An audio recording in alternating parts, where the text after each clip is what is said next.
आप देख रहे हैं इस वक्त हमारा बेहद खास बुलेटिन सलाम दक्कन। मैं हूं इमरान खान। मुल्क में 1 जुलाई से अनलॉक 2 नाफिज होने जा रहा है। वजारत दाखिला ने अनलॉक 2 की हिदायत जारी कर दी, जिसके मुताबिक अब रात 10 बजे से सुबह 5 बजे तक कर्फ्यू लगेगा और इसके साथ ही metro, cinema hall, gym, swimming pool पूरी तरह से बंद रहेंगे। उन्हें खोलने की इजाज़त नहीं दी गई है। साथ ही बैन अल-अक़वामी परवास पर भी रोक जारी रहेगी। स्कूल कॉलेज 31 जुलाई तक बंद रहेंगे। कल जारी हुए इस अहकामात के बाद तमाम रियासतें अलर्ट पर हैं। ख़ास तौर से दक्कन ने इसमें खास तौर से खासी सरगर्मी इसमें देखी जा रही है। आंध्र प्रदेश तेलंगाना सरहद पर लोगों की भीड़ देखी गई। वहीं विशाखापट्टनम में लोगों ने लॉकडाउन में हो रही परेशानियों के बाद सड़कों पर उतर गए लोग और इस दौरान रियासती हुकूमत के खिलाफ जमकर नारेबाजी हुई। तेलंगाना के वेलफेयर वजीर ने कोरोना मुतासर इलाकों का दौरा कर हालात का जायजा लिया। हालांकि कोरोना को लेकर तमिलनाडु के एक वजीर के बयान पर सवाल भी उठने लगे हैं। It's a very sad state of affairs that the present government is not involving anybody outside of their party or their ministers and everything. Like he said, as a doctor, I'm a plastic surgeon, so I have very little knowledge about the disease process. And you are talking about other doctors like Dr. Vijay Bhaskar and Dr. Bila, who are also doctors. But I feel that just because they are doctors does not qualify them to become an experts on managing COVID. I feel that this should be something where a consensus should be taken from several sectors of industry and so many other departments, and you have to come to a conclusion about how to handle this coronavirus situation. Lockdown is not the only solution. There are so many other things that you also have to think about. And if Mafa Pandirajan is not aware, I would like to bring to his notice that I had contacted the CM's office when the Prime Minister said that the lights should be switched off. So when at 9 o'clock at a specified time. So there was a problem where if all over the country everybody switches off the light at a given time, there will be a huge problem in the power voltage fluctuations. So I had brought it down to the notice of the Chief Minister's office. आलमी वबा और चीन के साथ सरहदी तनाज़े के बीच PM Modi ने मुल्क की आवाम से खिताब किया। हालांकि लोगों को उम्मीद थी कि वजीर आजम कोई बड़ा ऐलान कर सकते हैं, लेकिन आज भी उन्होंने सारी बात कोरोना पर ही रखी। मुल्क में कोरोना के हालात के बीच ये छठा मौका रहा जब उन्होंने आवाम के साथ अपनी बात रखी। पीएम मोदी ने कहा कि कोरोना से लड़ते हुए भारत में 80 करोड़ लोगों को 3 महीने का राशन मुफ्त दिया गया है और उसके अलावा कुनबे के हर शख्स को हर महीने 1 किलो दाल भी दी गई। बीते 3 महीनों में जनधन खातों में 31,000 करोड़ रुपए जमा करवाए गए। इसके अलावा पीएम ने अनलॉक 1 में हुई लापरवाहियों का भी जिक्र किया। उन्होंने मजीद कहा कि कानून से ऊपर कोई नहीं होता। मास्क नहीं पहनने को लेकर उन्होंने एक वजीर आजम का पर जुर्माना लगाने की भी बात याद दिलाई।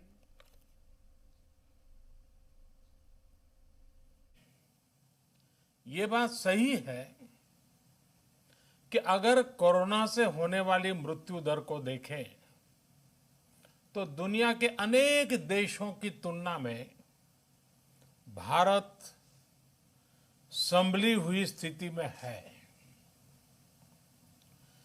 समय पर किए गए लॉकडाउन और अन्य फैसलों ने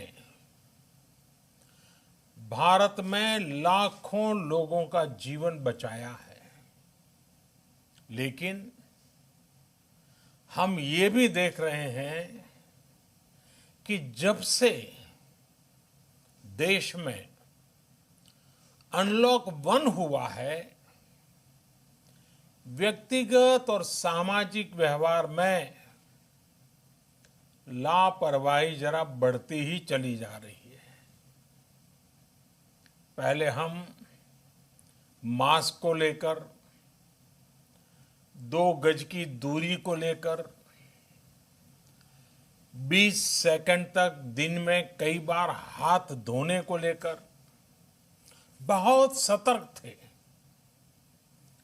लेकिन आज जब हमें ज्यादा सतर्कता की जरूरत है तो लापरवाही बढ़ना बहुत ही चिंता का कारण है। कोरोना वैश्विक महामारी के खिलाफ लड़ते लड़ते अब हम अनलॉक 2 में प्रवेश कर रहे हैं और हम उस मौसम में भी प्रवेश कर रहे हैं जहां सर्दी, जुकाम, खांसी, बुखार, ये सारे न जाने क्या क्या होता है, ये मामले बढ़ जाते हैं। ऐसे में मेरी आप सभी देशवासियों से प्रार्थना है कि ऐसे समय अपना ध्यान रखिए।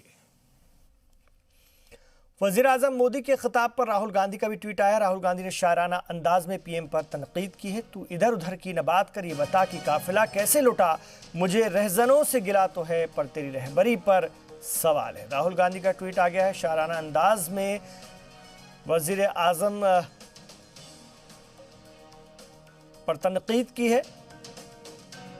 राहुल गांधी ने कहा, तू इधर उधर की बात न कर, ये बता कि काफिला कैसे लुटा, मुझे रहजनों से गिला तो है पर तेरी रहबरी का सवाल है। वजीर आजम नरेंद्र मोदी ने थोड़ी देर पहले मुल्क से खिताब किया था और उन्होंने गरीब कल्याण योजना में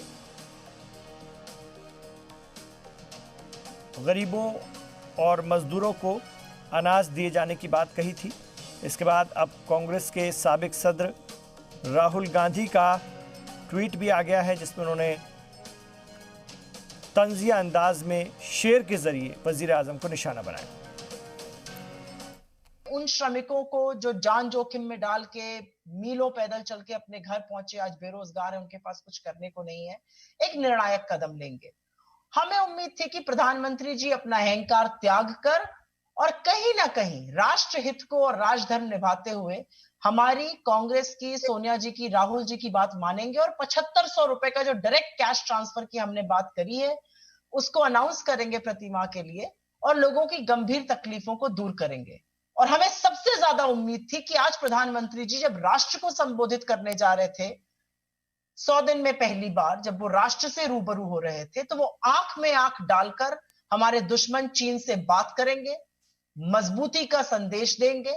हमें उम्मीद थी कि वो अपने अंदर बसे हुए पता नहीं किस चीन के खौफ या डर को निकाल फेंकेंगे और एक जिसको विश्वगुरु कहा जाता है भारत का, उसका परिचय देंगे और डंके की चोट पर चीन से बात करेंगे। लेकिन खेद है कि खोदा पहाड़ और निकली चुहिया।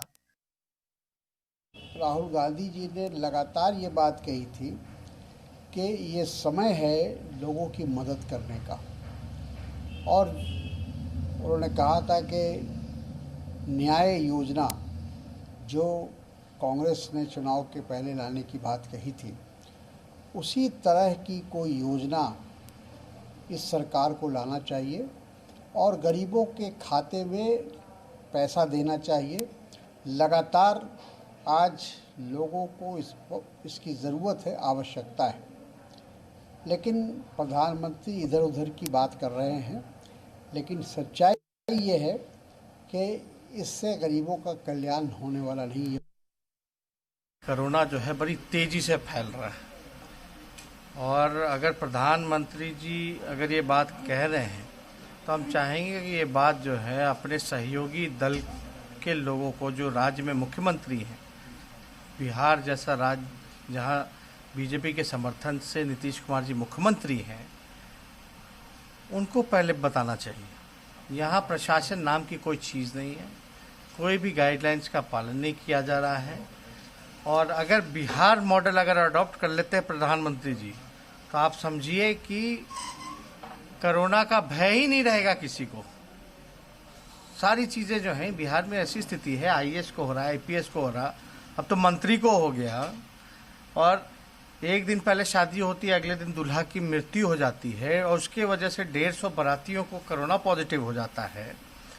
पेट्रोल डीजल की बढ़ती कीमतों को लेकर कांग्रेस के बाद दीगर तंजीमें भी मुजाहरे पर उतर आई हैं। कांग्रेस की जानिब से कल हुए मुल्कगीर मुजाहरे के तहत दूर दराज इलाकों से आए लोगों ने यहां पर अपने मुजाहरा किया। आंध्र प्रदेश सीपीएम ने भी हुकूमत के खिलाफ महाज खोल दिया। लगातार बढ़ रही कीमतों से नाराज पार्टी लीडरान ने मरकज पर आवाम के साथ धोखा देने का इल्जाम लगाया। तेल कंपनियों को खुली छूट देने का इल्जाम लगाते हुए कहा गया कि जब आलमी बाजार में तेल की कीमतें गिर रही हैं तो हिंदुस्तानी आवाम क्यों लूटी जा रही है। उधर केरला टैक्सी यूनियन भी तेल की बढ़ती कीमतों के खिलाफ धरना शुरू कर चुकी है। इस दौरान मुजाहिरीन ने सरकार के खिलाफ जमकर नारेबाजी की और बड़ी तादाद में पुलिस फोर्स भी तैनात रही। कितना झूठ बोलते हो। आज कोरोना से सेहत खराब हुई, अस्त व्यस्त हो गई, मजदूर गरीब रास्ते पे है, खाना नहीं है। और वैसे में पहली मर्तबा दुनिया में और हमारे मुल्क में पेट्रोल से डीजल का भाव ज्यादा होता है। ये शर्म गिरम आती कि नहीं इनको बोलकर। और 20 दिन में हर रोज और पहले कंपनीज को भाव बढ़ाने का इख्तियार नहीं था, अब इनको इख्तियार दे दिए। 25,000 करोड़ रुपया दिन को लूट रहे, 3 लाख करोड़ रुपए 20 दिन में खाए अब और कितना। और हम लोग कोरोना की, डीजल की, पेट्रोल की बात करें तो इमरजेंसी को जाते हैं। हम अगर गलती करे रहे तो तुमको लाए, तुम क्या कर रहे हैं? अनडिक्लेयर्ड इमरजेंसी है इनकी, अनडिक्लेयर्ड इमरजेंसी है इनकी। गरीबों के लिए, अवाम के लिए तकलीफ दे रहे। दिन ब दिन पेट्रोल, डीजल और सिलेंडर का रेट बढ़ाती जा रही है। अगर पहले कांग्रेस की सरकार अगर 4 आना और 10 पैसा रेट बढ़े तो बीजेपी के लोग रास्ते पर आकर इतना बड़ा हंगामा करते थे कि आज उनको नरेंद्र मोदी लीटर को 8-8 रुपए, 4-4 रुपए रेट बढ़े पेट्रोल और डीजल को तो नहीं दिख रहा है।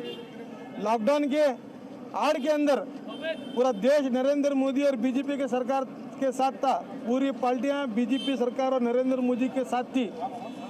ये कोरोना के लॉकडाउन के अंदर ये लोग अपनी मनमानी बहुत कर रहे हैं। डीजल और पेट्रोल का रेट दिन ब दिन बढ़ाते जा रहे हैं। रुपया 2 रुपये 4 आना नहीं, ये लोग 8-8 रुपये 10-10 रुपये पेट्रोल का रेट बढ़ा रहे हैं। तब कि हमारा पड़ोस का शत्रु देश पाकिस्तान हो या नेपाल हो, बांग्लादेश हो, श्रीलंका हो, वहाँ पर 30 रुपये 40 रुपये का डीजल पेट्रोल मिल रहा है।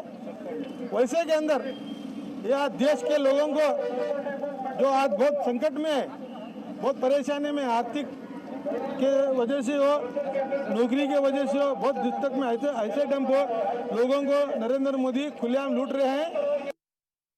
Since 22 days, the petrol and diesel charges was hiked by the Modi government. It was inhuman. In the worldwide, the petroleum products charges was decreasing, but in India, it was too much increase. By this act, by these steps, nearly 2 lakh crores was burdened on the common people. It is the transport sector, now it is in a dying stage. Attack by attack on the transport sector. And also common people were very much burdened by these government policies. It is a war against the people by the Modi government. So it is inhuman. And also it is misleading the public, and also at one side there is a corona danger, and the another side the petroleum prices hike danger. Both the public are suffering too much. On behalf of left parties, we are all condemning the attitude of the central government regarding the prices of the petrol and diesel. For the past 22 days, every day they are increasing the prices. People are facing a lot of problems due to corona. At this juncture, central government is burdening the people. Nearly more than 1 lakh crores they have burdened the people. This is not good on the part of the central government. This is not good on the part of the Prime Minister. Because in an international market, the crude oil rates are every day they are decreasing. At the same time, here in India, they are increasing. This is very, very unfortunate situation. Telangana CM की जानिब से Hyderabad university के नाम बदलने पर ओवैसी ने tweet किया है। हालांकि ओवैसी ने मामले को सियासी बनाते हुए नरसिम्हा राव को बाबरी मस्जिद इन्हदाम का जिम्मेदार बताया है और उन्होंने कहा कि फिरका परस्त सोच रखने वालों के साथ वो कभी नहीं खड़े हो सकते। ओवैसी के इस रुख पर कांग्रेस उन पर हमलावर हो गई है। पार्टी लीडर शशिधर ने कहा कि एक साथ सियासत कर रही एआईएमआईएम और टीआरएस ड्रामा कर रही हैं। हैदराबाद यूनिवर्सिटी का नाम बदलने की बात सीएम चंद्रशेखर राव ने उठाई है तो दूसरे साथी ओवैसी इसकी मुखालफत कर रहे हैं। हालांकि इस मामले में कांग्रेस केसीआर के मुतालबे की हिमायत में खड़ी नजर आई। इस दौरान बीजेपी ने कांग्रेस पर नरसिम्हा राव को नजरअंदाज करने का इल्जाम लगाया है और उन्होंने कहा कि बीजेपी उन्हें इस तरह से एजाज देने का काम कर रही है। वाज़ेह है कि तेलंगाना के सीएम के चंद्रशेखर राव ने हैदराबाद यूनिवर्सिटी का नाम बदलकर PV Narasimha Rao central university of Hyderabad रखने की अपील की है। इस मामले में वजीर आजम के नाम लिखे खत में इसकी जगह साबिक पीएम पीवी नरसिम्हा राव के नाम से इसे करने की मांग की गई है।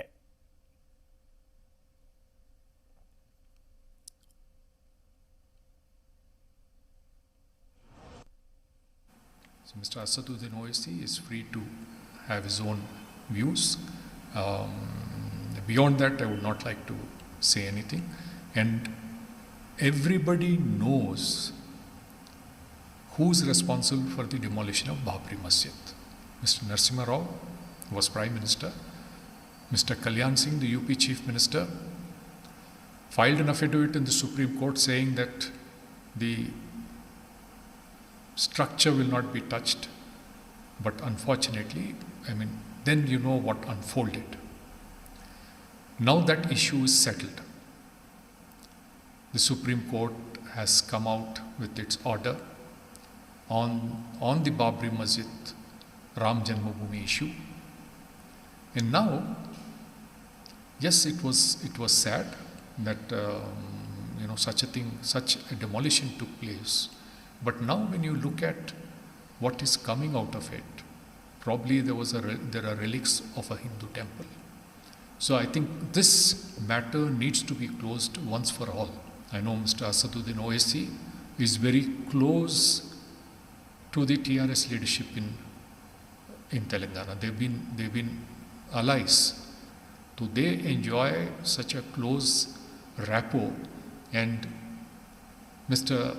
Chandrasekhar Rao has proposed that Bharat Ratna be given to late Shri P.V. Narasimha Rao. We have seen the Prime Minister praising Mr. Narasimha Rao in the public speeches, in the Parliament, and recently in Man Ki Baat also. Being a non-Bharatiya Janata Party leader, it is the maturity of the Prime Minister Shri Narendra Modi to honor the person from the Congress Party. We all know that how the Congress Party has ignored the services of Narasimha Rao even after his death also. It is very, very honoring to